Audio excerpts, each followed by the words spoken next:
চলো তোমাদের একটা জিনিস দেখায়। আমাদের গাছে দেখো কত এঁচড় হয়েছে। আর এই এঁচড়গুলো সব কাঁঠাল হয়ে যাবে আর দুদিন বাদে। তাই জন্য একটু এঁচড় কেটে কেটেও সবাইকে দিয়ে দিলাম। আর নিজেও একটা এঁচড় নিয়ে কেটে এটি চিংড়ি মাছ দিয়ে তৈরি করব। তাই জন্য এর মধ্যে থেকে একটা বেছে নিয়ে এঁচড় কেটে নেব, আর সেই এঁচড়টা দিয়ে চিংড়ি মাছ করব। দেখো আমার কেটে নিয়ে এসেছি এই এঁচড়টাকে। আর একদমই একটু ছোট একটা এঁচড় নিয়েছি, এটা খুব বেশি বড় নয়। এগুলো জানো তো এতটাই বড় হয়, অনেকটা বড় হয়, এতটা বড় মোটা হয় এই এঁচড়গুলো, দেখেছো? আর আমি এইটা এবারে দু আধখানা করে নেব, করে নিয়ে তোমাদের দেখাচ্ছি যে এঁচড়টা কতটা ভালো ভেতরে দেখি কেটে নিই।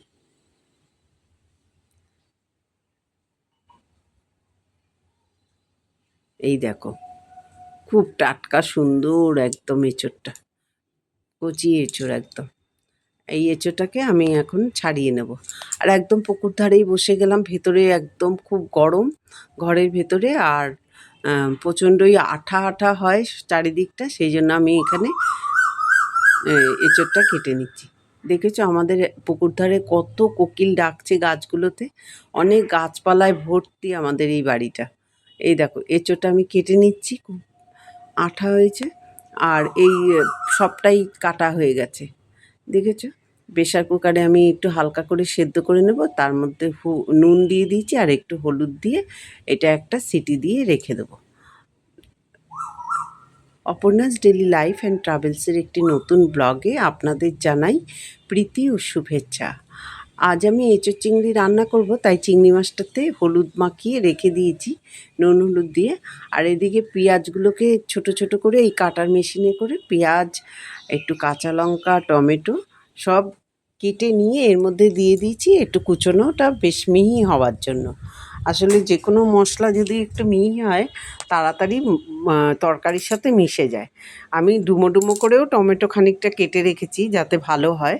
এই যে কাটা হয়ে গেছে খুব সুন্দর। আর এই আলুটাকে আমার ভাজা হয়ে গেছে, বেশ বেশ শুকনো শুকনো লাল লাল করে আলু ভাজা হয়েছে, তুলে নিয়েছি।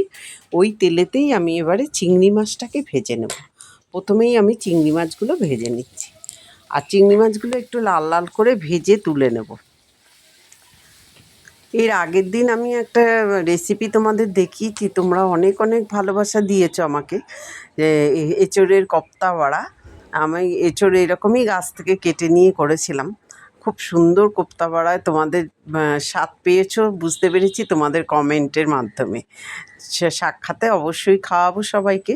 জিরে তেজপাতা ফোড়ন দিয়ে আমি এবারে তরকারিটা শুরু করলাম। আর এর মধ্যে দিয়ে দেবো ডুমো ডুমো করে কেটে রাখা টমেটো, আর ঝিরিঝিরি করে কেটে রাখা পেঁয়াজ, টমেটো, কাঁচা লঙ্কা, আদা রসুন পেঁয়াজের পেস্ট। এগুলো পরপর দিয়ে আমি হলুদ লঙ্কা নুন দিয়ে মশলাটাকে ভালো করে ভেজে নেব। এই দেখো পেঁয়াজ, টমেটো, কাঁচা লঙ্কা আমার দেওয়া হয়ে গেল। এগুলো ভালো করে কষতে হবে, যত ভালো কষবে তত বেশি ভালো রান্না হবে। এঁচোড়ের অনেক রকম আইটেম করা যায়, আমি একটা একটা করে তোমাদের কাছে তুলে ধরবো। তোমরা অনেক ভালোবাসা দাও, সেই জন্যই আমার এগিয়ে যেতে সম্ভব হয়েছে এই ফেসবুক লাইভে। সত্যি আমার খুব ভালো লাগে তোমাদের ভালোবাসাগুলো দেখলে। আমি যেন ফিরে পাই আমার সেই কাজ করার যে এনার্জিটা, সেটা আমি বুঝতে পারি যে আমার খুব ভালো লাগছে এবং আমি কাজ করছি। এ দেখো টমেটোগুলো বেশ মিশে গেছে, এবার সেদ্ধ করা এঁচোড়টাকে আমি এর মধ্যে দিয়ে দিলাম। সেদ্ধ করা এঁচোড় দিয়ে আমি ভালো করে এটা নেড়ে নেব মশলাটা, যাতে এঁচোড়ের মধ্যে মশলাটা খুব ভালো করে মিশে যায়। ভাজা আলুগুলো ঢেলে দিলাম। খুবই সহজভাবে তোমরা এঁচোড় চিংড়ি করবে। এঁচোড় চিংড়ি নিয়ে ভয় পাওয়ার কিছু নেই, রান্না করতে গেলে দেখবে এরকম অনেকেই করে থাকো।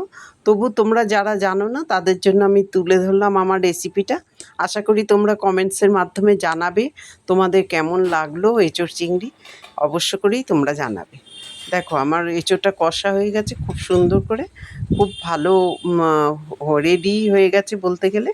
আমি চিংড়ি মাছটাও দিয়ে দিয়েছি।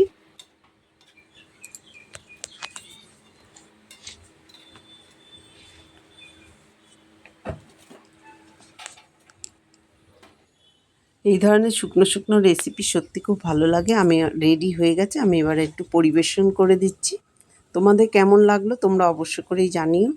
আর দেখো 1 প্লেট গরম গরম চিংড়ি মাছ দিয়ে এঁচোড়ের তরকারি মানে, আর তার সাথে যদি ডাল থাকে আর কথাই হবে না অন্য কিছু খেতে। দুপুরে বা রাতের ডিশের সাথে খুবই ভালো লাগবে এইরকম ধরনের রেসিপি। আজ এই পর্যন্ত, দেখা হবে নতুন ব্লগে। তোমরা সঙ্গে থেকো আর নতুন নতুন রেসিপি পেতে অপর্ণাদির সঙ্গে থেকো।